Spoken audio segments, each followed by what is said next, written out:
7월 29일 화요일 큐티 하겠습니다. 주기도문 하겠습니다. 하늘에 계신 우리 아버지여, 이름이 거룩히 여김을 받으시오며 나라에 임하옵시며 뜻이 하늘에서 이루어진 것 같이 땅에서도 이루어지이다. 오늘날 우리에게 일용할 양식을 주옵시고 우리가 우리에게 죄 지은 자를 사하여 준 것 같이 우리의 죄를 사하여 주옵시고 우리를 시험에 들게 하지 마옵시며 다만 악에서 구하옵소서. 나라와 근세와 영광이 아버지께 영원히 쌓나이다. 아멘. 찬송가 새 찬송가 314장, 통합 찬송가 423장, 나의 믿음 낙할 때 1절만 부르겠습니다.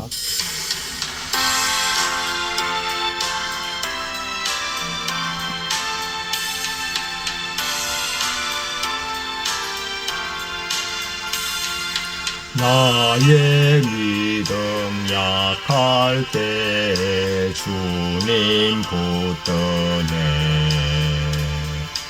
마귀 나를 꾀일 때 주님 붙드네. 나를 붙드네. 나를 붙드네. 사랑하는 나 예수님 나를 붙드네. 아멘. 하나님의 말씀 사사기 13장 1절부터 14절까지입니다. 제목은 하나님께 바쳐진 나시린입니다. 이스라엘 자손이 다시 여호와의 목전에 악을 행하였으므로 여호와께서 그들을 40년 동안 블레셋 사람의 손에 넘겨주시니라. 소라 땅의 단지파 가족 중에 마노아라 이름하는 자가 있더라.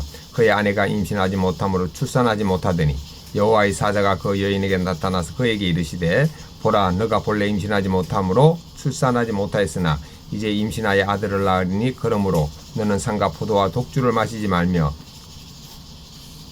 어떤 부정한 것도 먹지 말지니라. 보라, 너가 임신하여 아들을 낳으리니 그의 머리 위에 삭도를 대지 말라. 이 아이는 태에서 나옴으로부터 하나님께 바쳐진 나시린이 됨이라. 그가 블레셋 사람의 손에서 이스라엘을 구원하기 시작하리라 하시니. 6절입니다. 이에 그 여인이 가서 그의 남편에게 말하 이르되, 하나님의 사람이 내게 오셨는데,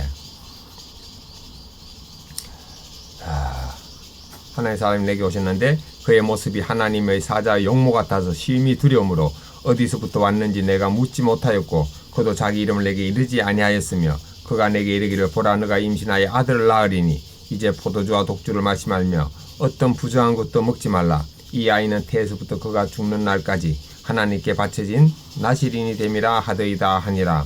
마노아가 여호와께 기도하여 이르되, 주여 구하옵나니 주께서 보내셨던 하나님의 사람을 우리에게 다시 오게 하사 우리가 그 낳을 아이에게 어떻게 행할지를 우리에게 가르치게 하소서 하니, 하나님이 마노아의 목소리를 들으시니라.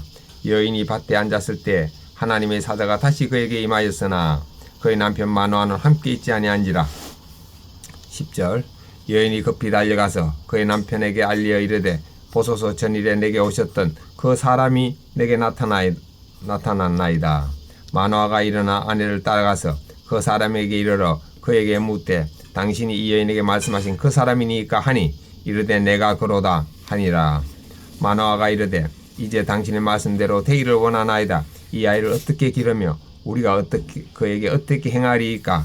여호와의 사자가 마노아에게 이르되, 내가 여인에게 말한 것들을 그가 다 삼가서 포도주의 소산을 먹지 말며 포도주와 독주를 마시지 말며 어떠한 부정한 것도 먹지 말고 내가 그에게 명령한 것은 다 지킬 것이니라 하니라. 아멘. 묵상하겠습니다. 1절부터 5절까지는 이스라엘 자손이 다시 반복이네요. 여호와의 목전에서 악을 행했습니다. 악을 행하였습니다. 그래서 그 결과가 뭐냐? 이스라엘 자손이 40년 동안 또 블레셋 사람에게 종으로 살았습니다. 그런데 단지파 마노아의 아내가 여호와의 사자를 만났고 이제 아들을 낳을 것을 들었습니다. 그런데 그 아들은 포도주도 마시지 말고 독주도 마시지 말고 또 부정한 것도 먹지 말고, 부정한 것은 레위기 11장에 나오네요. 먹어야 할 것, 먹지 말을 것. 그렇게 이제 나실인 하나님께 바쳐진 사람으로 살아라고 했습니다. 6절부터 9절까지는 이 마노아의 아내가 남편에게 이 모든 사실을 알렸는데, 이 남편이 참 지혜로운 사람이네요. 이 아이를 낳으면은 어떻게 가르칠 것인가, 이것을 이제 기도했습니다. 기도하니까 이제 하나님께서 들으시고 또 사람을 보냈습니다. 그리고 10절부터는 마노아 아내에게 나타난 그 여호와의 사자가 사람이네요. 사람하고 똑같은 모습임을 볼 수 있습니다. 여호와의 사자가 어떻게 행할 것입니까? 아이에게 어떻게 가르칠까요? 하니까 여호와의 사자가 하는 말이 포도나무 소산, 이거 포도주네요. 포도나무 소산을 먹지 말라. 포도도 먹지 말라는 거네. 그리고 포도주 마시지 말고, 독주 마시지 말고, 부정한 건 먹지 말고, 그러니까 핵심이 뭐냐? 먹지 마라는 거네. 먹지 마라. 술 마시지 말고, 부정한 거 먹지 마라. 몸에 안 좋은 것. 이 적용입니다. 십자가를 보며 저는 이미 죽었고 예수님이 사심을 의식하면서 뭐 제가 원래 술을 안 마시는 거기 때문에 어쨌든 가공식품을 포함해 가지고 몸에 안 좋다고 생각하는 것은 먹지 않을 뿐더러 여기에 나아가서 영혼의 양식인, 마음의 양식인 세상의 가치관, 그 다음에 세상적인 뭐 유튜브, 세상 문화를 전파하는 유튜브, 우리 뭐 기독교 유튜브 이런 건 괜찮죠. 이런 하나님의 말씀과 어긋나는 거, 쉽게 말하면 하나님의 말씀과 어긋나는 그런 문화는 그런 유튜브, 뉴스, 뭐 드라마 이런 것은 오늘은 금지하자. 이렇게 적용을 했습니다. 자, 그러면은 이 본문 해설을 보겠습니다. 1, 5절 내용입니다. 이스라엘 백성이 다시 여호와께 악을 행하여 40년간 블레셋의 지배를 받습니다. 그럼에도 그들은 하나님을 찾지 않습니다.